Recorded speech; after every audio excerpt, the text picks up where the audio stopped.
വിടവാങ്ങിയ പ്രശസ്ത സംവിധായകൻ ഷാജി എൻ കരുണിന് സംസ്ഥാനം ഔദ്യോഗിക ബഹുമതികളോടെ അന്ത്യയാത്ര നൽകുകയാണ് തത്സമയം.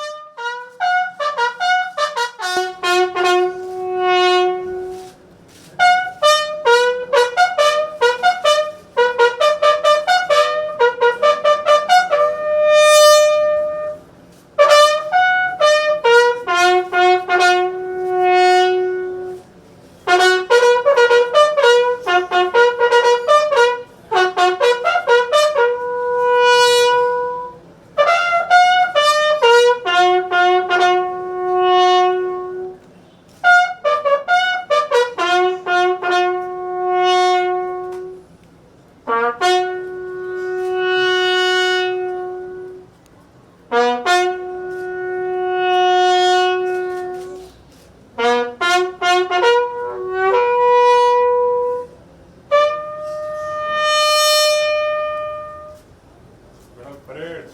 Attention. Parade. Listen up.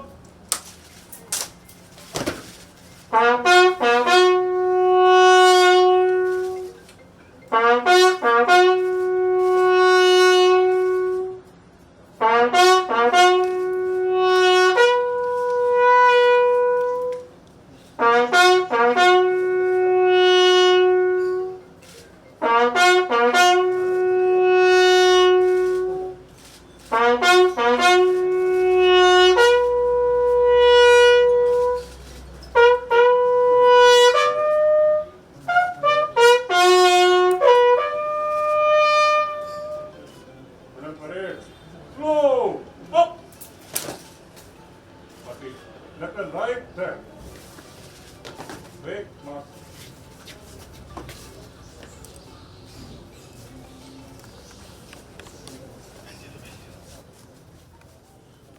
നിരവധി അംഗീകാരങ്ങളും പുരസ്കാരങ്ങളും ലോകോത്തര തരത്തിൽ തന്നെ ഉള്ള സിനിമകൾ, നിലവാരത്തിലുള്ള സിനിമകൾ മലയാളിക്ക് സമ്മാനിച്ച സംവിധായകൻ വിടവാങ്ങുമ്പോൾ അർഹമായ ബഹുമതി തന്നെ സംസ്ഥാനം നൽകുകയാണ്.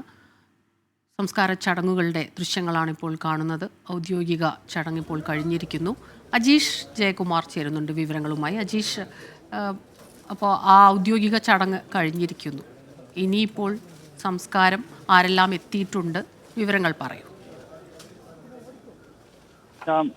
അന്തരിച്ച വിഖ്യാതനായ സംവിധായകനും ഛായാഗ്രാഹകനുമായ ഷാജി എൻ കരുണിന്റെ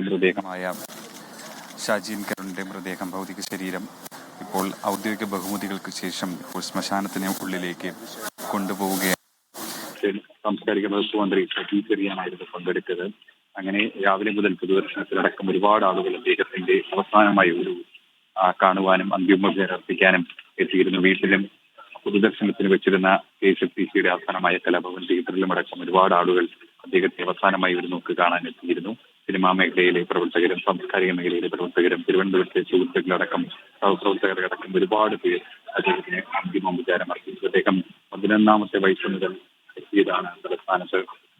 അങ്ങനെ രാഷ്ട്രീയ മേഖലയിലായാലും ഇടതുപക്ഷത്തോടൊപ്പമായിരുന്നാലും ഒരുപാട് മേഖലയിൽ സജീവമായി നിന്ന വ്യക്തി കൂടിയാണ് അദ്ദേഹം. ഇപ്പോൾ CPM സംസ്ഥാന സെക്രട്ടറി MV ഗോവിന്ദൻ അടക്കമുള്ള രാഷ്ട്രീയ നേതാക്കളും അദ്ദേഹത്തെ അന്തിമോപചാരം അർപ്പിക്കാൻ തൈക്കാട് ശാന്തി പ്രഭാതം ശ്മശാനത്തിലെത്തിയിരുന്നു. നേരത്തെ പറഞ്ഞതുപോലെ തന്നെ 11ാമത്തെ വയസ്സിൽ തലസ്ഥാനത്ത് എത്തിയ ആളാണ് ഷാജി എൻ കരുൺ. അവിടുന്ന് വിദ്യാഭ്യാസത്തിനായി തിരുവനന്തപുരം യൂണിവേഴ്സിറ്റി കോളേജിലെ ബിരുദ പഠനത്തിന് ശേഷം MBBS സിനിമയെ ജീവിതമാക്കിയ, അല്ലെങ്കിൽ സിനിമയെ ജീവനെ പോലെ സ്നേഹിച്ച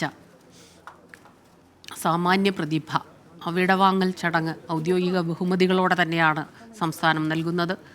ചലച്ചിത്ര, രാഷ്ട്രീയ, സാമൂഹ്യ മേഖലകളിലെ നിരവധി പേർ ഇന്നലെയും ഇന്നുമായി അന്ത്യയാത്ര അർപ്പിക്കാനായി അവിടെ എത്തിയിരുന്നു. ഇപ്പോൾ ഇതാ ഈ നിമിഷങ്ങളിൽ കൂടി മാത്രമേ അവസാനമായി ഒന്ന് കാണാൻ കഴിയൂ. അതിനായി എത്തിയ ഒരുപാട് പേർ അവിടെയുണ്ട്. അല്പ നിമിഷങ്ങൾക്കുള്ളിൽ തന്നെ ഈ സംസ്കാര ചടങ്ങുകളിലേക്ക് കടക്കും. കലാമൂല്യമുള്ള എത്രയെത്രയോ സിനിമകൾ, ചലച്ചിത്രങ്ങൾ മലയാളിക്ക് സമ്മാനിച്ചതാണ്. മലയാള സിനിമയുടെ ഒരു പ്രശസ്തി തന്നെ ലോക നിലവാരത്തിലേക്ക് എത്തിച്ച, ലോകത്തിനു മുന്നിൽ നല്ല ചിത്രങ്ങൾ മലയാളികൾക്കു വേണ്ടി കാഴ്ചവെച്ച സംവിധായകൻ വിടവാങ്ങുമ്പോൾ വേദനിപ്പിക്കുന്ന വൈകാരികമായ നിമിഷങ്ങളിലൂടെയാണ് കടന്നു പോകുന്നത്. അജീഷ് ജയകുമാർ ചേരുന്നുണ്ട്. അജീഷ്, പറഞ്ഞോളൂ. അസ്മിത, മലയാള സിനിമയ്ക്ക് തന്നെ, രാജ്യത്തിൻ്റെ ഇന്ത്യൻ സിനിമയ്ക്ക് തന്നെ തീരാ നഷ്ടം തന്നെയാണ് ഷാജി എൻ കരുൺ എന്ന സംവിധായകനും ഛായാഗ്രഹനുമായ വ്യക്തിയുടെ വിയോഗം. ഇന്നലെ വൈകിട്ടായിരുന്നു അദ്ദേഹം ധരിച്ചത്. ഈ തിരുവനന്തപുരത്തെ തന്നെ വഴുതക്കാട്ടെ അദ്ദേഹത്തിൻ്റെ വസതിയിൽ പിറവി എന്നാണ് ആ വീടിൻ്റെ പേര് പോലും. അദ്ദേഹത്തിൻ്റെ ആദ്യ ചിത്രം, ആ ചിത്രം ഒന്ന് മാത്രം മതി അദ്ദേഹം എന്ന ഒരു ക്രാഫ്റ്റ്സ്മാൻ്റെ വിലയിരുത്തണം. അത്രത്തോളം ദേശീയ അന്തർദേശീയ അംഗീകാരങ്ങളുമൊക്കെ നേടിക്കൊടുത്ത ചിത്രമായിരുന്നു. അതിനു മുമ്പ് അദ്ദേഹം വർഷങ്ങളായി ഛായാഗ്രഹൻ എന്ന ആവേശമായിരുന്നു അണിഞ്ഞിരുന്നത്. അദ്ദേഹം പൂനെ ഫിലിം ഇൻസ്റ്റിറ്റ്യൂട്ടിൽ നിന്ന് ഗോൾഡ് മെഡലോടെ പഠിച്ചിറങ്ങിയതിന് ശേഷം ഒരുപാട് ഷോർട്ട് ഫിലിമൊക്കെ ചെയ്തിരുന്നുവെങ്കിലും അദ്ദേഹം ഒരു സിനിമാ ഛായാഗ്രഹനായി എത്തി അടയാളപ്പെടുന്നത് അരവിന്ദൻ്റെ സിനിമകളിലൂടെയായിരുന്നു. അരവിന്ദനൊപ്പം ആദ്യത്തെയും അവസാനത്തെയും ഒഴികെ എല്ലാ ചിത്രങ്ങളും ഛായാഗ്രഹനായത്, ക്യാമറ ചലിപ്പിച്ചത് അദ്ദേഹമായിരുന്നു, ഷാജി എൻ കരുണായിരുന്നു. അദ്ദേഹത്തിൻ്റെ ഈ സാധാരണ പണ്ട് കാലത്ത് ക്യാമറാമാൻ എന്ന് പറയുന്നത് ഈ ദൃശ്യങ്ങൾ പകർത്തുക എന്നൊരു റോള് മാത്രമായിരുന്നു ഉണ്ടായിരുന്നെങ്കിൽ അതിനപ്പുറം ദൃശ്യങ്ങളിൽ ഒരു അർത്ഥം തലങ്ങളൊക്കെ കണ്ടെത്തിയത് ഷാജി എൻ കരുൺ കടന്നു വന്നതിന് ശേഷമായിരുന്നു. അത്രത്തോളം ആഴമുള്ള ചിത്രങ്ങളായിരുന്നു, അല്ലെങ്കിൽ ആ ലൈറ്റിംഗ് അടക്കമുള്ള കാര്യങ്ങളിൽ അത്രയധികം ശ്രദ്ധിച്ചിരുന്നു അദ്ദേഹത്തിൻ്റെ ആ ക്യാമറകൾ എന്നുള്ളതാണ് പറയാൻ. അങ്ങനെയാണ് അദ്ദേഹം മലയാള സിനിമയിലെ ഛായാഗ്രഹ രംഗത്തേക്ക് കടന്നു വന്നത്. പിന്നീട് അദ്ദേഹം ചലച്ചിത്രമെടുത്തപ്പോൾ, സ്വന്തമായി ആദ്യത്തെ ചലച്ചിത്രമെടുത്തപ്പോൾ അത് കേരള രാഷ്ട്രീയത്തിലെ തന്നെ ഏറ്റവും പ്രധാനപ്പെട്ട ഒരു ഏടായിരുന്നു തിരഞ്ഞെടുത്തത്. അടിയന്തരാവസ്ഥക്കാലവും രാജൻ തിരോധാനമൊക്കെ ആയിരുന്നു തിരഞ്ഞെടുത്തത്. രാജൻ തിരോധാനത്തെ പറ്റിയൊക്കെ അറിയുന്നത് പോലെ ഒരുപാട് സിനിമകൾ മലയാളത്തിലുണ്ടായിരുന്നെങ്കിൽ പോലും ഒരു അച്ഛൻ്റെ വേദനയെ കോർത്തിണക്കിക്കൊണ്ടായിരുന്നു, ആ ഒരു കേന്ദ്ര ബിന്ദുവിൽ ഊന്നിക്കൊണ്ടായിരുന്നു അദ്ദേഹം സിനിമ എടുത്തത്. പിന്നീട് ആ സിനിമ മലയാളത്തിൽ മാത്രമല്ല ഒതുങ്ങി നിന്നത്, അന്തർദേശീയ തലത്തിൽ പോലും മലയാളത്തെ അടയാളപ്പെടുത്തുന്ന ഒരു ചിത്രമായി ആ ചിത്രം മാറി.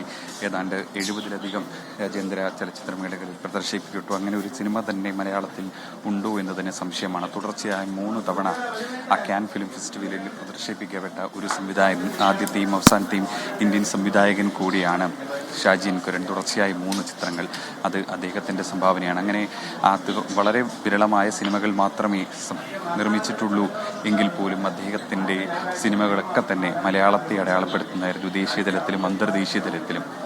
ഇപ്പോൾ അദ്ദേഹത്തിൻ്റെ സംസ്കാരം പൂർത്തിയായി കഴിഞ്ഞു. ഇപ്പോൾ അദ്ദേഹത്തിൻ്റെ അന്ത്യകർമ്മങ്ങളുടെ ചടങ്ങുകളുടെ കാര്യങ്ങൾ കുടുംബാംഗങ്ങളടക്കം വിശദീകരിക്കുകയാണ്. സംസ്ഥാന സർക്കാരിനെ പ്രതിനിധീകരിച്ച സാംസ്കാരിക വകുപ്പ് മന്ത്രി ഉണ്ടായിരുന്നു, ചലച്ചിത്ര അക്കാദമിയുടെ ചെയർമാൻ അടക്കമുള്ളവരുണ്ട്. അദ്ദേഹം KSFDCയുടെ ചെയർമാനായിരുന്ന കാലത്താണ് ഈ വിയോഗം. എന്തായാലും മലയാള സിനിമയ്ക്ക് തീരാ നഷ്ടം തന്നെയാണ് ഷാജി എൻ കരുണിൻ്റെ വിയോഗം. വിഖ്യാത ചലച്ചിത്രകാരൻ ഷാജി എൻ കരുൺ ഇനി ഓർമ്മ. ചാന്ദികവാടത്തിൽ നിന്നുള്ള അന്ത്യയാത്രയുടെ ദൃശ്യങ്ങളാണ് ഇപ്പോൾ നമ്മൾ കണ്ടത്.